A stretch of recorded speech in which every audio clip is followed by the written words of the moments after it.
Ụtụtụ ọma nụ, ekenekwa m unu. Igbo ndị ọma nji eme ọnụ, asị m ụtụtụ ọma. Asị m na tata bụ ụbọchị afọ, asị m afọ ọma,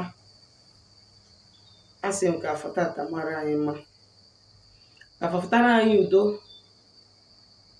fụtara anyị ịhụnanya, fọgbuola anyị iro na asị, fọgbuola anyị ọnwụ ike, ọ bịara egbu anyị igbu onwe ya.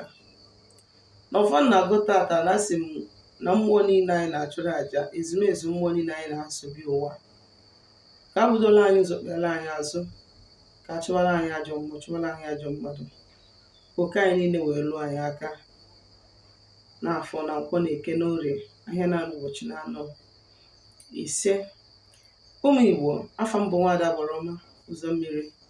Abụ m onye mgbasa ozi ọma ọdịnala Igbo, bụrụkwa dibịa Igbo. Abụ m onye isi nchụàjà na Agbarọma ọdịnala Temple nke dị n'Enugu steeti. Eji m ohere a bụ tataba afọ wee na-ewetara anyị ozi ọma ọdịnala.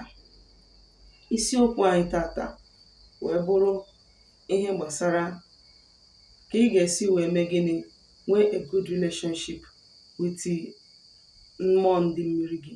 How to maintain a good relationship with your water forces. That is, ka mmadụ ga-esi wee nwee udo na ezigbo mmekọrịta ebe ya na ndị mmiri ya nọ. Ọnya ka anyị bịara ikwu maka ya tata, maka na ị na-anya ọtụtụ mgbe ụfọdụ na-alụ ọrụ mmiri, na-alụgharịkwa ya alụgharịkwa ya, ọtụtụ na-alụ ọrụ mmiri na-alụgharị ya. And ilekwazi anya, ịfụ na ego eji alụ ọrụ mmiri abụrụ obere ego. Ọ bụrụ 1 naira ka eji alụ ọrụ mmiri, ọ bụrụ 50 kobo.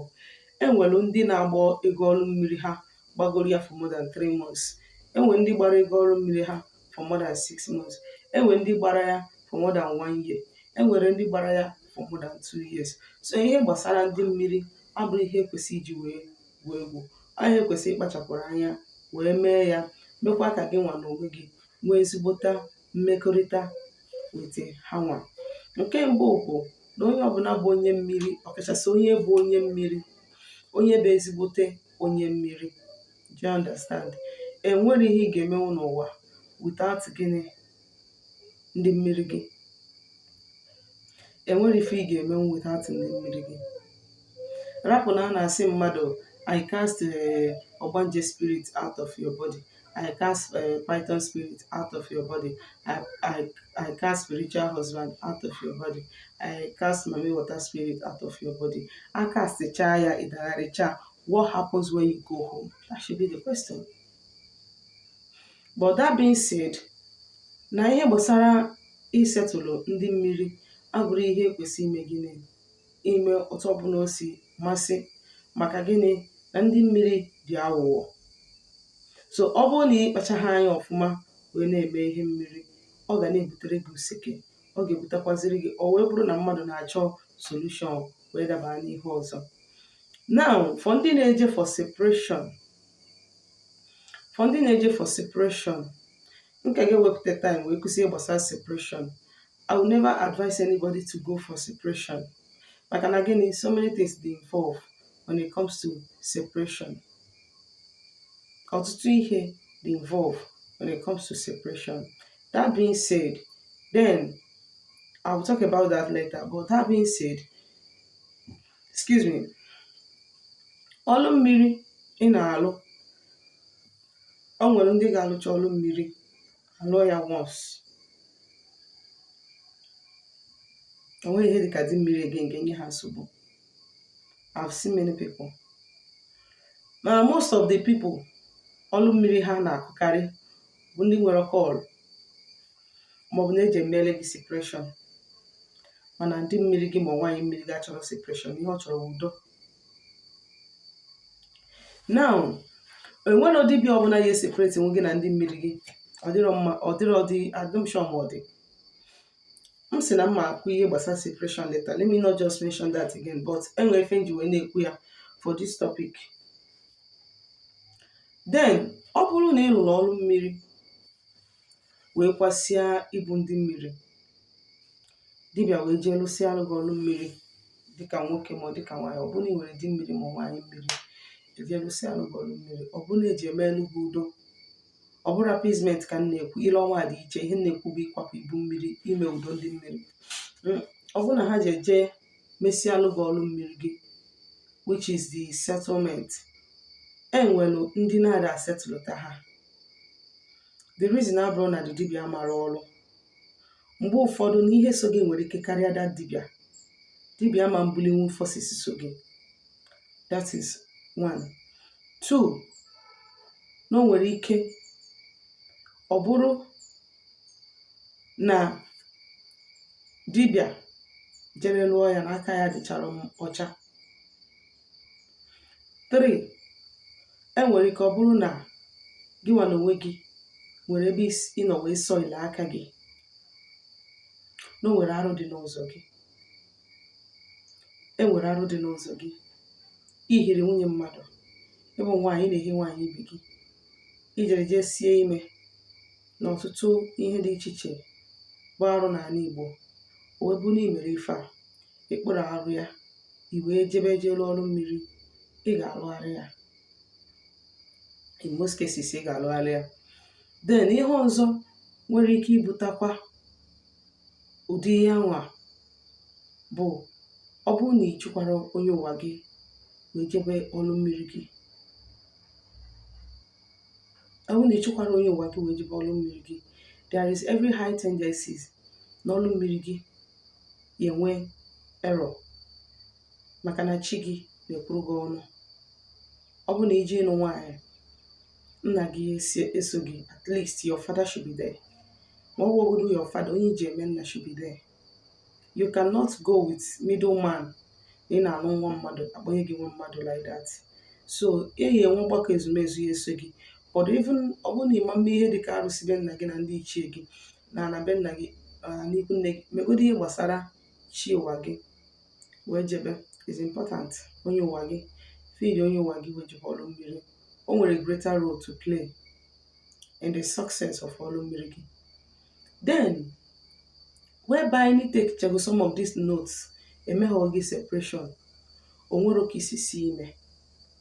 Then dibịa rụrụ ọrụ aka ya dị ọcha, ha gosiri gị dibịa ka iso bịa na onye ga-alụtalụ gị ụlọ, aka dị ọcha, dibịa nwere ike ya.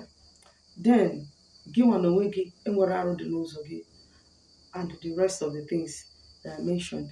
Then o wee bụrụ na ịrụsịrị ọrụ mmiri, ka na-afụ dị mmiri ma ọ ka na-afụ nwaanyị mmiri. Ọtụtụ nwere ike ha lụsịa ọrụ mmiri, that is the reason why alụsịa gị ọrụ mmiri agwa gị sị gị do not engage in sex till with sex. Ị ga-eme na sex till 7 days. Gaa eme na sex gị na nwoke emekọna, gị na nwaanyị emekọna till 7 days. After 7 days, because na mgbe ahụ during that period ka aka na-adissolve, aka na-enwe ikpe, you understand, aka na-adissolve, because ọ bụgodu sef na ịnọ nwaanyị ụwa wee chọọ divorce ya, a na-ekwu ya ekwu, a na-ekwu ya ekwu. You don't just divorce somebody's daughter like that. Ọ bụrụ na ị mere ego n'isi nwaanyị, ị ga-ejenụ ka gị na ndị ọgọ gị kwuo, ha wee nye gị ego isi mere.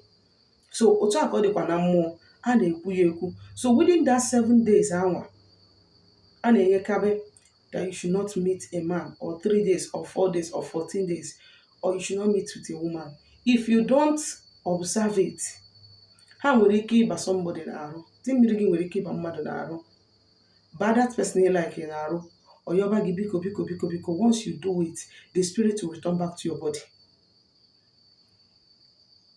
So mgbe ụfọdụ ka anyị makwara na anyị nweji aka anyị emebi ọrụ anyị, the spirit will return back to your body.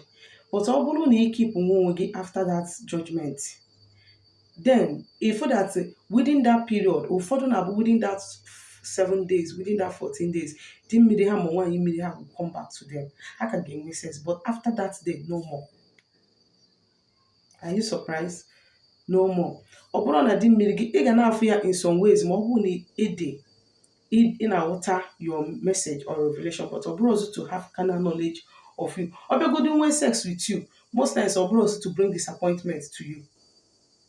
Do you understand me? Now, how do you keep a good relationship with di mmiri gị ma nwaanyị mmiri gị After observing all these things that I just listed, to make sure that your water forces are happy with you, they are not coming to do what? To hurt you. But gịnị? Gị nwa na onwe gị bụ onye ọrụ, ịdị sure na emeghọrọ gị separation, you took notice of all these things, ị ga-enwe ọgbụgba ndụ. Ọ bụrụ na ị lụrụ ọrụ mmiri as a water person, na gị nwa ama na-eje ewejalụ ndị mmiri gị ihe, ị ga na-ewejalụ ndị mmiri gị ihe from time to time. Bụla aja jee debelụ ha, from time to time jee gbaalụ ha aja na mmiri, yọọ ha oke gị ya rutebe gị aka. Ọtụtụ ọ bụrụ na iwu onye ọrụ and ị chọrọ ibido ọrụ gị, ịdịwabe ready, ọ bụrụ na ị chọrọ, due to circumstances, ịdịrọ enwebere space ebe ị ga n'obido ọrụ, mee obere altar for them, nọrọ ebe ahụ godobala ọfọ. Do you understand me? Nwee altar, nọrọ ebe ahụ godobela ha ọfọ, na-evisit ha frequently, ọbụgodo once in a month. Do you understand me? Visit them, na-ebupụrụ ha aja. In that way, ha ga na-aghọta na gị na ha nọ in a very good relationship. Karịa ma ọsọ gị nwee ijekwa dibịa ọzọ asị gị na-arụtaghị ọrụ gị, na ọrụ gị agara, ibido hụ onye rụrụ gị ọrụ as an enemy na onwere ife ọma. No, it is not usually like that. Mgbe ụfọdụ ị nwere covenant with ndị mmiri. Ọ bụrụ na arụ ọrụ gị ọrụ mmiri, dị mmiri kwụsị inye gị nsogbu, ị ka na-afụ mmiri ma something, ma ije ebe ọzọ asị gị na-arụtarị ya. Mgbe ụfọdụ nwere ike mmiri na-adozi ga bụrụ mmiri kpọrọ gị ọrụ, ọ bụrụ ọzọ as spiritual husband or spiritual wife. And for you to be able to avert their wrath, ihe ga na-eme bụ ọbụgodu na ibido waba ọrụ, always carry something, go and give something to them. Nwee altar ebe ị ga na-aga ọfọ, ịnọ na ịga visit ha, jee gị na ha agba egwu, igwe ọrụ ha egwu, you offer something to them and you go home. I tell you, they are not going to lock your door, and they are not going to be causing you misfortune. But nobody will call, especially nobody will call, and being that you monitor go these signs that I listed, or when be no way die, then I tell you, after highest 2 months, they will tell you dimiri. Because again, maximum 21 days, you not dimiri. Maximum after 21 days, they will start disturbing you again. Onye akpatara mgbe ụfọdụ for onye nwere call ịlụchọla sị gị na arụtarịa, ọ dabụ na arụtarịa, nọ ife ndị a na-agwa gị with the case. So if you can give it a try, ịlụgolu mmiri 2 times, 3 times, 4 times, 5 times, yet ọ bụ na iji asị gị na arụtarịa, try go build a personal relationship with your water forces. Magodoro m ị ga-enwe changes ka ọ na ịnwa nwe changes. Because ma onye nke asị gị na arụtarịa, as long as ihe na-agwa gị dị involved, you get ọlụkwa gị otu ihe ahụ. Unless money made a separation, money mana those signs that I listed, then we get busy with you. You matter that name were a mess. You have to redo it. Take your time, cleanse yourself and redo it. Manobu name mana those signs no more okay. It's in your local guinea. Create a personal time with your water forces. Unless you keep on settling them. You water go. I can help one moon. HF can easy using a WhatsApp line 07037311163. Ọ bụrụ na ị chọrọ ka agwa alụ gị afa, ọrụ ugolo mmụọ, ya gazienụ.